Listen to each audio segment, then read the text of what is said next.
আমি জামালপুর আসছি, আসার পরে আমার ড্রাইভারকে ছেড়ে দিছি, সে তার বাড়িতে চলে গেছে।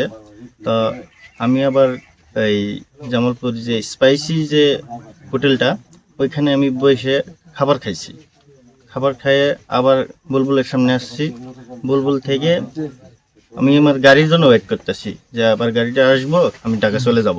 ঠিক আছে, গাড়ির জন্য ওয়েট করতেছি। এরপরে আমি একটু মেলান্দো রোডের দিকে একটু আগে গেছি।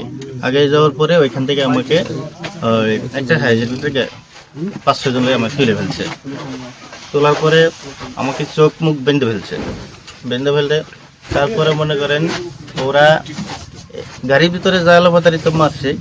মারার পরে ওইখানে এসে আমার নামানোর পরে আমি আবার তাদেরকে ধরার জন্য চেষ্টা করছিলাম, যে ওইখানে গিয়ে একটু ধরবো, ওইখানে ধরে একটা চিৎকার দিব, কিন্তু চিৎকার দিতে পারিনি আমি।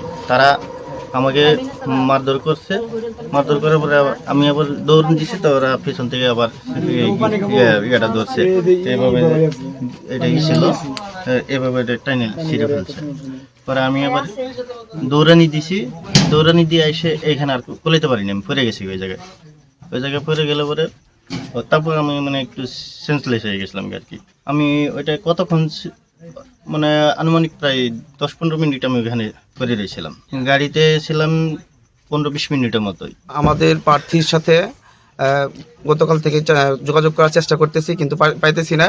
তা আমরা নেতাকর্মী সকলেই বিভিন্নভাবে যোগাযোগ করছি, কোনোভাবে তার সাথে যোগাযোগ করতে পারতেছি না। ওনার ওয়াইফের সাথে যোগাযোগ করছি, উনিও বলতেছে যে মোবাইল বন্ধ, ওনার সাথে আমরা যোগাযোগ করতে পারতেছি না। তো বিভিন্নভাবে আমরা যখন সারাদিন শেষ হয়ে গেছে, আমরা সকলে যখন বিচলিত, তখন হচ্ছে রাতে আমরা থানায় যোগাযোগ করি যে আমাদের প্রার্থীর কি হয়েছে, আমরা তাকে খুঁজে পাইতেছি না। তো এখন আমরা থানায় যাওয়ার পরে থানায় আমাদের তাৎক্ষণিক রেসপন্স করছে। তারপর তারা ট্র্যাকিংয়ের মাধ্যমে খুঁজে পাই যে আমাদের প্রার্থীর উপর হামলা করা হয়েছে। প্রার্থী এখন হচ্ছে আমরা এই যে মহিরামকুল স্কুলের সামনে প্রার্থীকে সুস্থ অবস্থায় পাই। এখন প্রার্থী আমাদের কাছ থেকে এবং স্থানীয় লোকদের কাছ থেকে আমরা শুনতে পাইতেছি যে প্রার্থীকে অপহরণ করে মারধর করে রাস্তায় ফেলে রাখা হয়েছে। আমাদের প্রতিক্রিয়া হয়েছে দলের পক্ষ থেকে যে আমরা এটা সুস্থ তদন্ত চাই আর সুস্থ বিচার চাই, যেহেতু আমাদের প্রার্থী একজন, আমাদের একটা এমপি ক্যান্ডিডেট, ওনার উপরে হামলা করা হয়েছে। যা বা যাই করুক, দুষ্কৃতীদের আমরা শাস্তি চাই। দেওয়ারে পাই নেই, আমরা খবর পাইছি, আসছি, যাই যে এটাই করুক, আমরা বিচার চাই।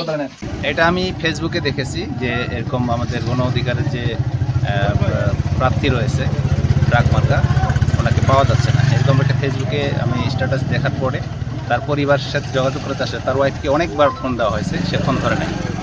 পরে তখন আমি তাদের নেতাকর্মী যারা আছে ওদের সাথে যোগাযোগ করার চেষ্টা করছি, ওরা বলছে যে না, তার সাথে আমাদের কোনো যোগাযোগ হয় নাই।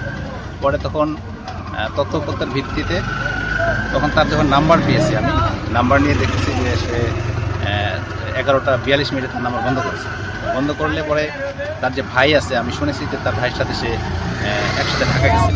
ঢাকা যাওয়ার পরে আমি তার ভাইয়ের নাম্বার নিয়েছি, ভাইয়ের সাথে কথা বলছি, এবং লাস্ট কল যে নাম্বারের সাথে বি পার্টির সাথে কথা হয়েছে, বি পার্টির নাম্বার নিয়ে দেখি যে তার ভাইয়ের সাথে তার কথা হয়েছে। তার ভাইয়ের নাম্বার নিয়ে তার ভাইয়ের সাথে কথা বলেছি। তার ভাই বলেছে যে আমরা একসাথে ঢাকায় আসছি, ঢাকায় এসে আমরা একসাথে ঘুমিয়েছি। ঘুমানোর পরে সে সকালে অফিসে গেছে, অফিসে করে 11:42 সাথে তার সাথে আমার সাথে কথা হয়েছে।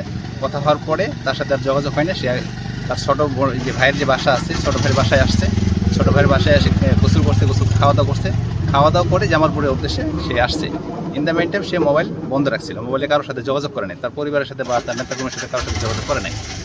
সে জামালপুরে এসে কৃষ্টপুর একটা জায়গা আছে, তার ফুফাতো বোনের যে বোন জামাই আছে, সেখানে গেছে। তার যে ভোটারদের সাথে কথা বলার পরে উনি জামালপুর আসার পরে তারই একজন নেতা আমাকে ফোন দিল যে হ্যাঁ, তাকে পাওয়া গেছে মহিরামপুর স্কুলের সামনে। তাকে কী অবস্থায় পাওয়া গেছে এটাও বলে নাই। তো আমি বলছি যেহেতু একটা এরকম ঘটনা শুনেছি যে তাকে পাওয়া যাচ্ছে না, আমি ইন দ্য মেইন টাইম এখানে আসছি। এসে দেখলাম যে সে বলতেছে তাকে নাকি জামালপুর থেকে কে বা কাহারা নিয়ে এসে এখানে ফেলায় রেখে গেছে। তা আমি বললাম যে তাহলে আপনি যে গাড়ি নিয়ে আসলেন, এই গাড়িটা কোথায়? উনি বলছে গাড়ি আমি ছাড়িয়ে দিয়েছি। তো গাড়ি ওখানে ছাড়িয়ে দিয়ে আমি গাড়ির জন্য অপেক্ষা করতেছিলাম, ইন দ্য মেইন টাইম ওই জন্য এসে আমাকে এখানে ফেলায় রেখে গেছি।